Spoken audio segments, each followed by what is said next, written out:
Ici Maryse Mauger, bienvenue à vos nouvelles d'ici, édition du 19 octobre. Voici vos manchettes pour cette semaine. Mauger Ford s'implique dans le défi Tête à prix avant le temps de la chasse. Rencontre avec la directrice de l'appui pour les proches aidants d'aînés. Rencontre avec M. Antonio Huard, commissaire sortant pour le secteur de Passepébiac aux élections scolaires. Et une année record en investissement pour la Fondation Santé Baie-des-Chaleurs.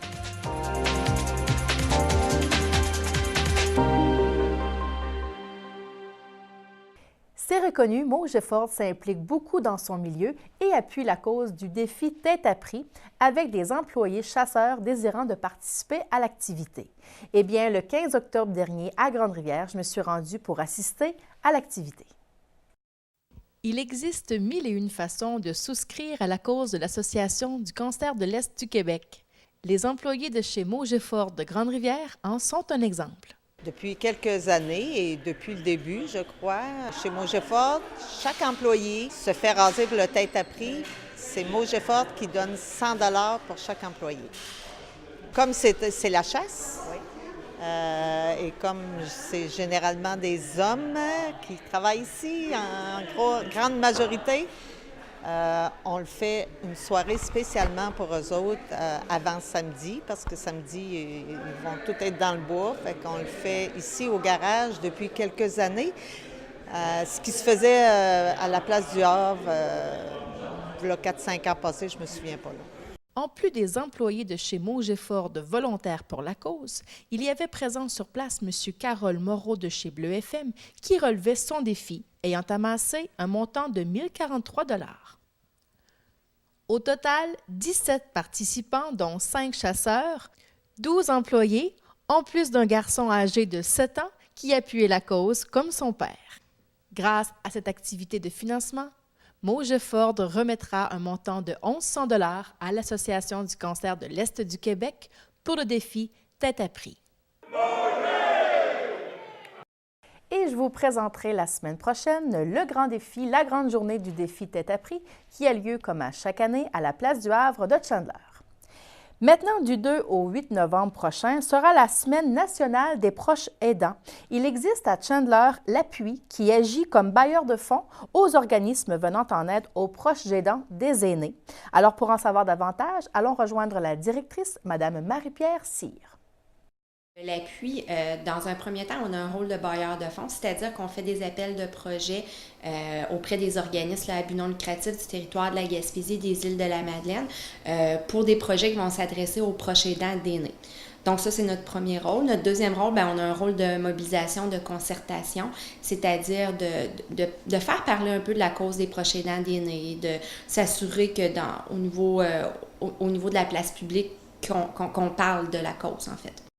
Suite aux consultations publiques sur la qualité de vie des aînés en 2007, le ministère des Aînés et de la Famille Chagnon ont mis en place un fonds de soutien aux proches aidants d'aînés de 200 millions de $ sur 10 ans. Depuis 2009, la Société de soutien des proches aidants, gestionnaire de ce fonds, mobilise des acteurs œuvrant pour les proches aidants dans chaque région du Québec pour créer un réseau d'appui.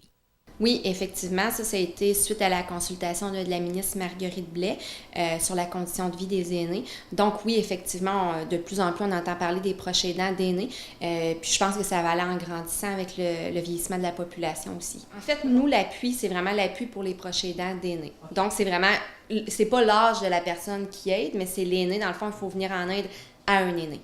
Et dernièrement, on a reçu un communiqué comme quoi, étant un bailleur de fonds, vous avez vraiment priorisé certains projets, financé des projets. J'aimerais que tu m'en parles. Oui, en fait, on a fait un appel de projet en janvier dernier. De cet appel de projet-là, il y a eu 9 projets de 8 organismes différents qui ont été retenus par le comité d'analyse de projet. En tout, sur une période de 2 ans, on va donner 473 000 $ aux organismes du territoire de la Gaspésie, des îles de la Madeleine. C'est intéressant aussi de souligner qu'il y a des projets dans chacune des MRC. Donc, l'enveloppe est vraiment répartie sur l'ensemble du territoire. Il y a eu des enveloppes qui ont été mises de l'avant dans chacune des MRC en fonction du nombre de personnes de 65 ans et plus dans chacune des MRC. Puis, les organismes ont déposé des projets. Puis, le comité d'analyse de projet a analysé ces projets-là. Puis, il y a 9 projets qui ont été acceptés. Alors, surtout le territoire, là, MRC, Roche-Percé, Bonaventure, Avignon. y compris aussi les îles de la Madeleine, la Haute-Gaspésie, Côte-de-Gaspé. Il y en a vraiment sur tous les territoires. Si je parle un peu plus au niveau du territoire ici, dans la MRC Rocher-Percé, on a eu un projet de l'Association des aînés en collaboration avec l'Association Les Anges Gardiens, là, une association de proches aidants, qui, eux, vont mettre diverses activités de l'avant, des cafés-rencontres, des formations avec la psychologue Karen Larocque. Il va y avoir aussi des activités aidants-aidés, des cuisines collectives pour les proches aidants. Puis pour que les gens puissent participer à ces activités-là, il va y avoir du répit accessoire. C'est-à-dire qu'il va pouvoir avoir une personne qui va se rendre chez eux pour s'occuper de leur aîné pendant que la personne va être libérée pour aller aux activités. Sinon, il y a aussi des projets de la Société Alzheimer qui ont été acceptés, c'est-à-dire qu'il va y avoir une bonification des services offerts dans toutes les MRC du territoire pour la Société Alzheimer.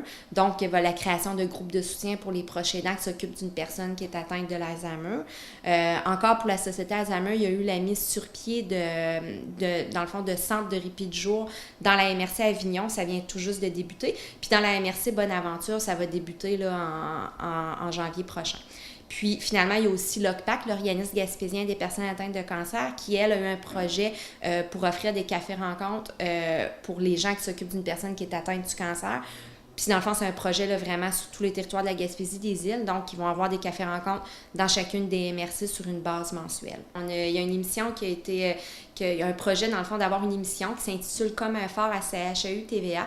L'émission est animée par Régis Audet du Centre d'action bénévole Saint-Alphonse-Nouvelle. C'est une émission qui s'adresse aux proches aidants, qui est diffusée un jeudi sur 2 à 15h sur les ondes de CHAU TVA. Puis, dans le fond, ça fait vraiment le tour. On a des capsules d'une psychologue, Mme Karen Larocque, pour aider les proches aidants dans la gestion de leur quotidien. Puis, on a aussi des organismes qui viennent présenter les services qu'ils offrent aux proches aidants, parler de leur mission pour vraiment donner de l'information aux proches aidants sur à quelles ressources ils peuvent s'adresser pour avoir de l'aide. Puis aussi, dans le fond, il faut dire qu'on a une ligne info aidant avec l'appui. Donc, si jamais vous êtes un proche aidant, vous avez besoin peut-être d'avoir des informations, tant au niveau fiscal, peut-être avoir de l'écoute ou même avoir des références, savoir à qui vous pouvez vous adresser pour avoir des services, vous pouvez contacter la ligne info aidant qui va pouvoir vous référer vers les bonnes ressources du milieu.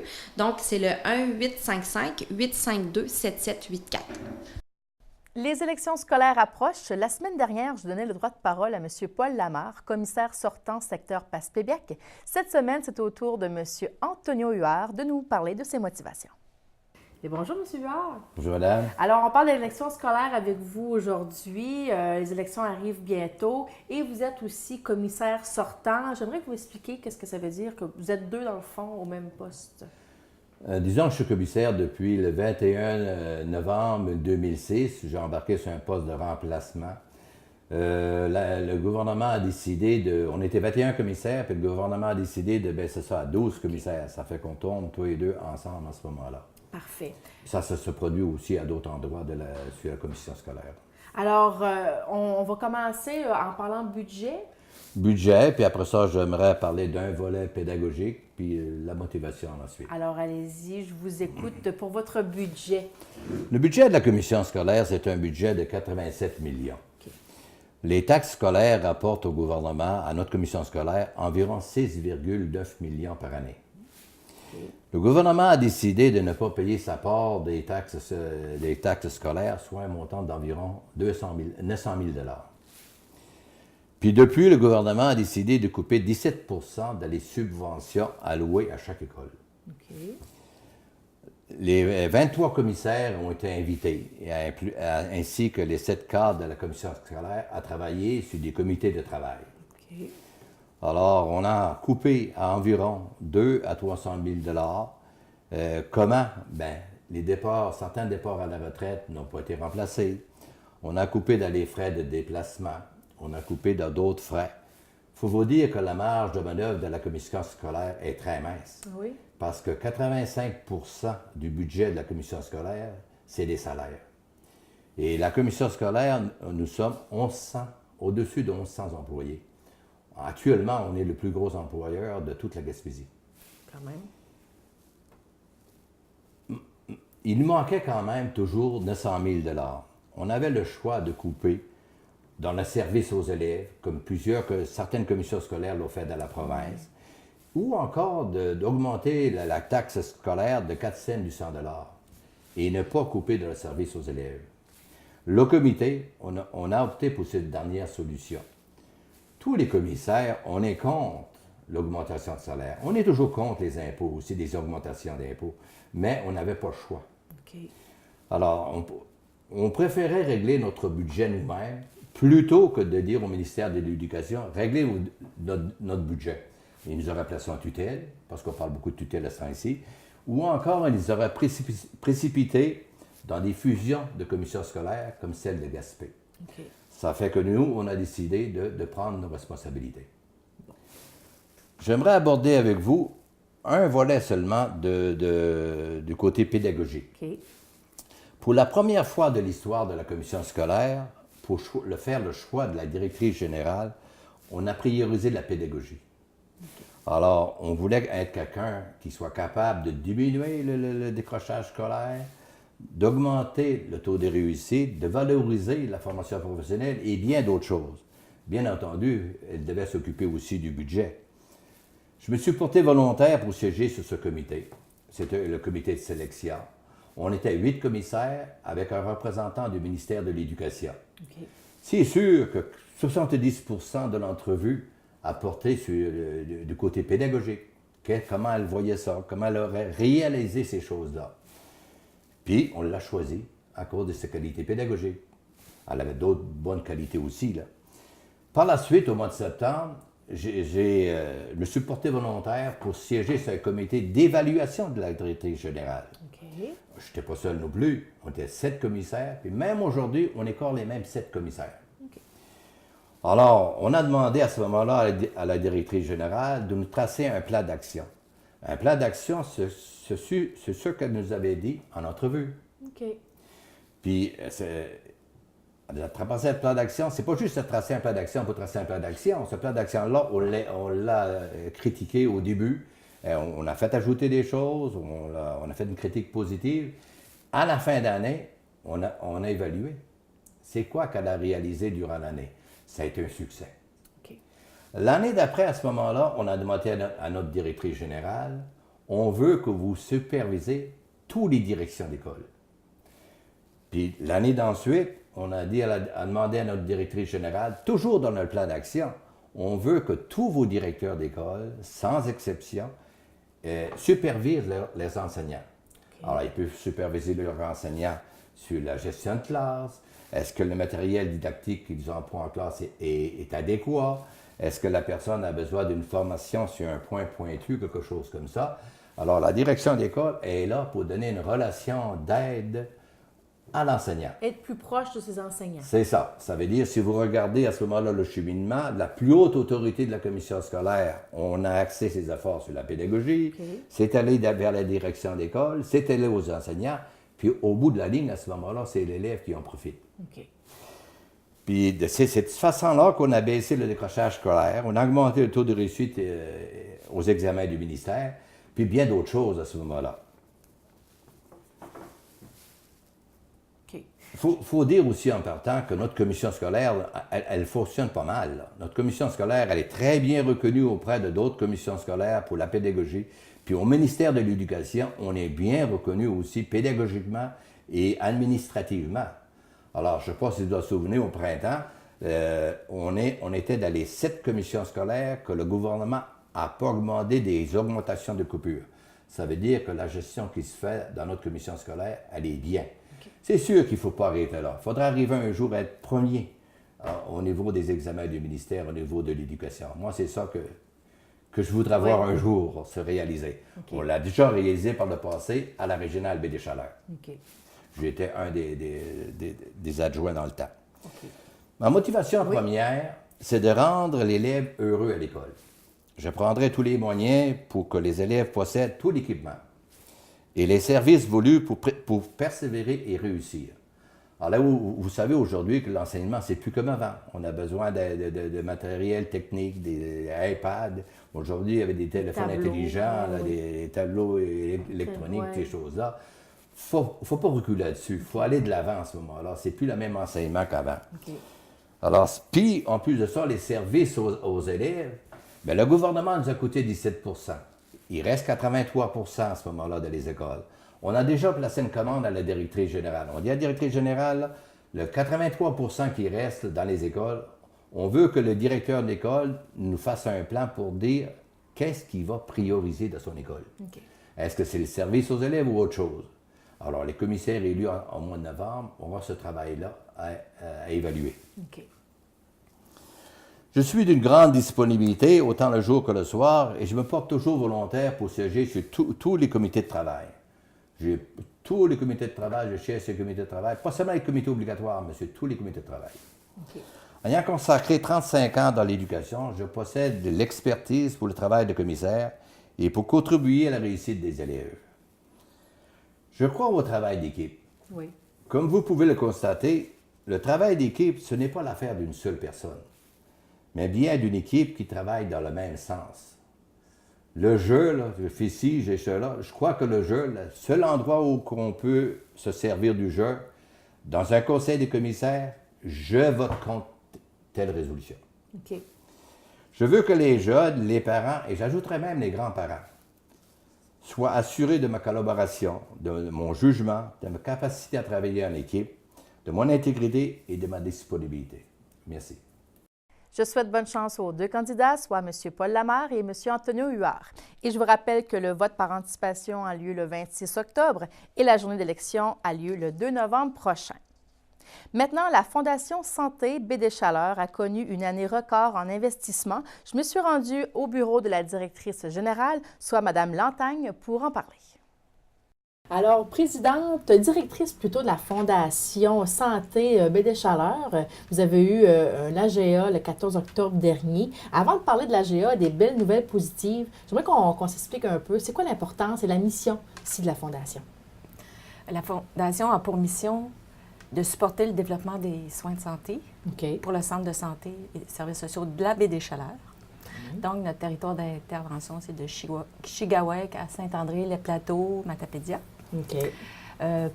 Par l'acquisition d'équipements en général, mais aussi on supporte des programmes tant santé mentale que soutien aux familles, enfants, jeunesse. De plus en plus, d'ailleurs, c'est un levier financier pour le développement des soins. Parce qu'on connaît toute la situation du financement public de l'établissement ou du réseau de la santé. Oui. Et justement, les budgets pour le développement, c'est au minimum. Alors nous, on permet cette opportunité-là. Une année record en investissement pour la Fondation Santé Baie des Chaleurs. On a appris ça lors de votre AGA le 14 octobre dernier. Alors, parlez-nous de ces nouvelles positives. En fait, on a investi 257 000, un petit peu plus, principalement pour appuyer le projet de mise sur pied du service permanent de dermatologie ici à l'hôpital de Maria. OK. Auparavant, il y avait un médecin itinérant, un spécialiste qui venait une fois par mois, et ce qui a fait qu'il y a eu accumulé une liste d'attente de presque 2 ans. Et là, ça a permis aussi au centre de santé de profiter d'une opportunité. Il y a une jeune médecin, Dr Jeannie Bugeaud, originaire de Saint-Siméon, qui désirait revenir pratiquer en région. Alors, on a profité de cette opportunité-là. Alors, ça fait une pierre deux coups. Vous avez quelqu'un de la région qui revient pratiquer, qui vient vivre contribuer ici. Professionnellement et collectivement, c'est ça. Bon, et là, pour la mise sur pied de ce service-là, la Fondation a financé à 100 l'aménagement, l'acquisition d'équipements, qui était quand même important. Et Dr Bugeaud est entré en poste le 4 septembre 2013.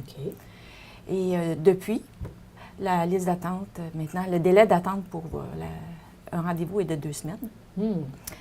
Dr Bugeaud voit 25 à 30 patients par jour, dont 10 nouveaux. Alors, ça fonctionne bien. Oui. Alors ça, c'est le projet idéal.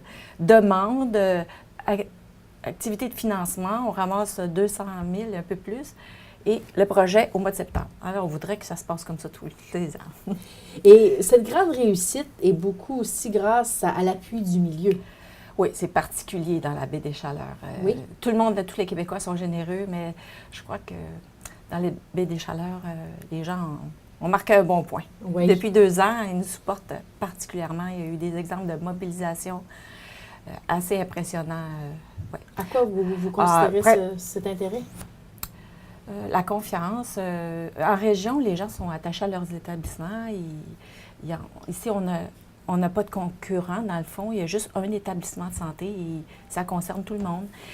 Et aussi, la santé, c'est la préoccupation numéro 1 des Québécois. Alors, on bénéficie de ce support-là, de cet intérêt-là de la population. Et puis, la Fondation fête cette année ses 25 ans d'existence. Elle a su développer au fil des ans développer un lien de confiance avec la population et aussi acquis une certaine notoriété. Alors, et la population aussi se sent un sentiment d'appartenance, je crois aussi. Oui, hein? oui, très fort. Vous faites des activités tout le long de l'année, dont des tournois de golf. Parlez-nous un peu de ce travail. Notre principale activité de financement, c'est notre fameux tournoi de golf. On en est à la 14e année en 2015. La prochaine, on avait 13 ans, excusez. Et d'ailleurs, on est reconnu même au travers de la province parce que des organismes qui ramassent 485 000 avec un tournoi de golf, il n'y en a pas beaucoup. D'ailleurs, on a été reconnu parmi toutes les fondations pour nos activités, les résultats exceptionnels de nos activités de financement. Avec une population quand même, on n'est pas des millions. 33 000 habitants. On a quand même des donateurs qui sont à l'extérieur. C'est bien ça.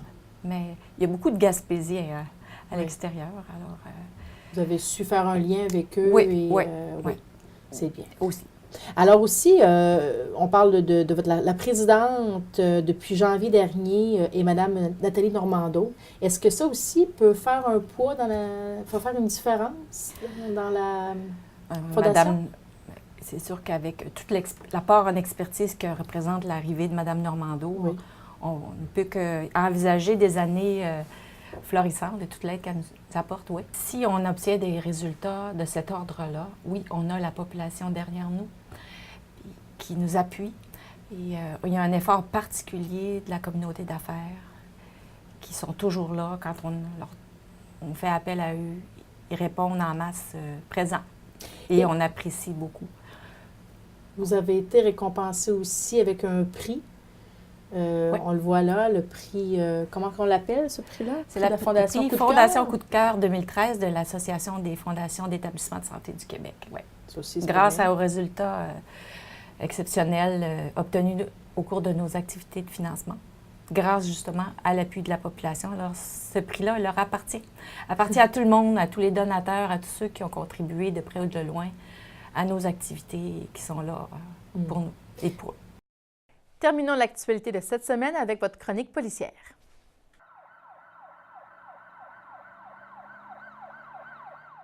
Bonjour et bienvenue à votre chronique hebdomadaire concernant l'actualité des postes de New Carlisle et Pabot pour la dernière semaine. Donc, au niveau pour Pabot, au niveau des collisions matérielles uniquement, on parle de 5 dossiers ouverts, 3 à Chandler, 1 à Bridgeville et 1 à Port-Daniel. Nous avons eu 3 collisions avec blessés mineurs, donc un dossier à Cap-d'Espoir et 2 à Grande-Rivière.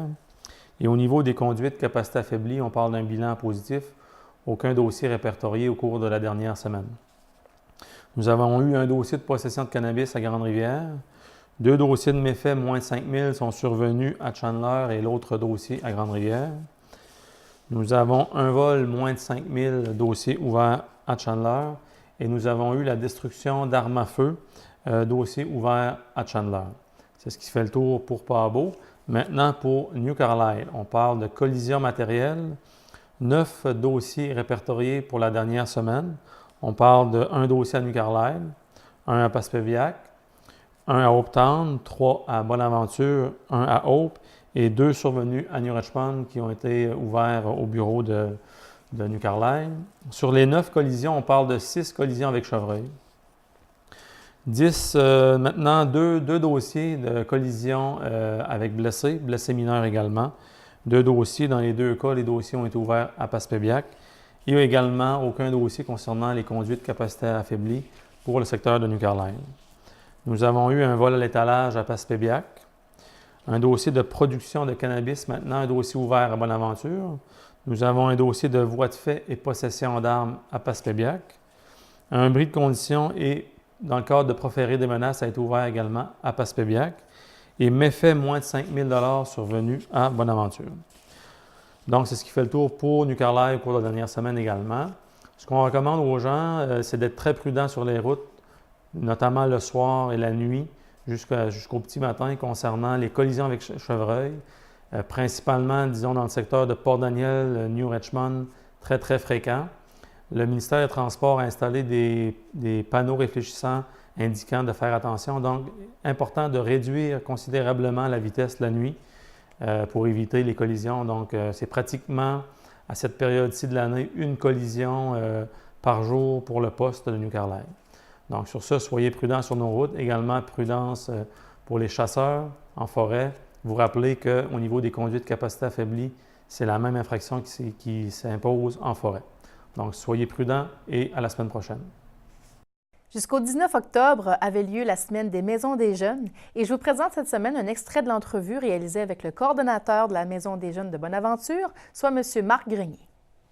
On peut dire que c'est l'antidote, c'est comme le remède aux jeunes par rapport à tout, on peut nommer, oui, les problématiques, mais aussi les bonnes choses de la vie. C'est un soutien, c'est une alternative pour les jeunes, d'où le mot l'antidote. J'ai 3 animateurs qui sont avec moi ici, qui sont toujours présents lors des heures d'ouverture. Dans le fond, ils sont toujours en contact avec les jeunes. Notre mission, le but premier d'une maison des jeunes, c'est de rendre les jeunes les prochains citoyens actifs, critiques et responsables. C'est quand même une grosse mission. C'est une grosse mission. Ça englobe beaucoup de choses. Il y a différents axes qui sont touchés. Le bien-être, le partenariat, la vie associative, la vie communautaire, la vie personnelle des jeunes. Fait que oui, c'est un gros mandat. On est là comme soutien, on est là pour les aider. Fait que dans le fond, tout ce qui se passe ici vient des jeunes. Nous voudrions augmenter les fréquentations entre les maisons des jeunes. OK. Pour donner la chance aux jeunes de pouvoir connaître les personnes des autres villages voisins. Oui. Qu'on connaît peut-être pas, qu'on connaît juste peut-être par fréquentation. Fait que ça donne une chance de se connaître plus. Oui, aux personnes, à toute la société, que les maisons des jeunes ne sont pas des maisons où on peut avoir l'image où ce que le jeune flâne. Si je peux dire, il vient flâner ici, puis il vient consommer ou faire quoi que ce soit d'autre qui est assujetti aux problèmes de la société. C'est une fausse image. Les jeunes qui viennent ici, ils ont comme but premier de se divertir, de connaître d'autres jeunes, puis de s'amuser, d'interchanger des idées, d'interchanger des opinions par rapport à la communauté, à la société, à la vie en général.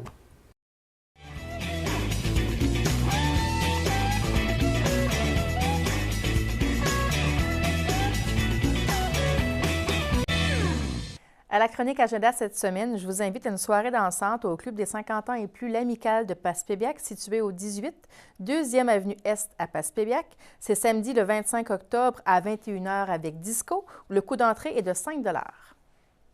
Le Club de l'âge d'or L'Étoile de mer de Gascon organise un après-midi amateur le 26 octobre au Centre multifonctionnel à Gascon. C'est à 13h30. Musique avec l'orchestre Les Copains. Alors, bienvenue aux amateurs et à tous et à toutes. Il y aura un atelier bricolage sur le thème de l'Halloween dimanche le 26 octobre à la bibliothèque de Passepébiac. C'est à 14h et le coût d'entrée est de 3 $. C'est bienvenue aux jeunes de 4 à 8 ans. Pour information, composez le 752-30-14. Il y aura un après-midi amateur dimanche le 2 novembre à 13h30 à la salle des Chevaliers de Colomb de New Carlisle. Le coût d'entrée est de 5 $ par personne et billets en vente à l'entrée. Alors, pour information, vous pouvez communiquer avec Jean-Raymond Leblanc au 752-57-29 ou Émilien Poirier au 534-22-48. Voilà, mesdames et messieurs, ceci complète l'édition de vos nouvelles d'ici du 19 octobre. Merci beaucoup d'avoir été avec nous. On se donne rendez-vous la semaine prochaine.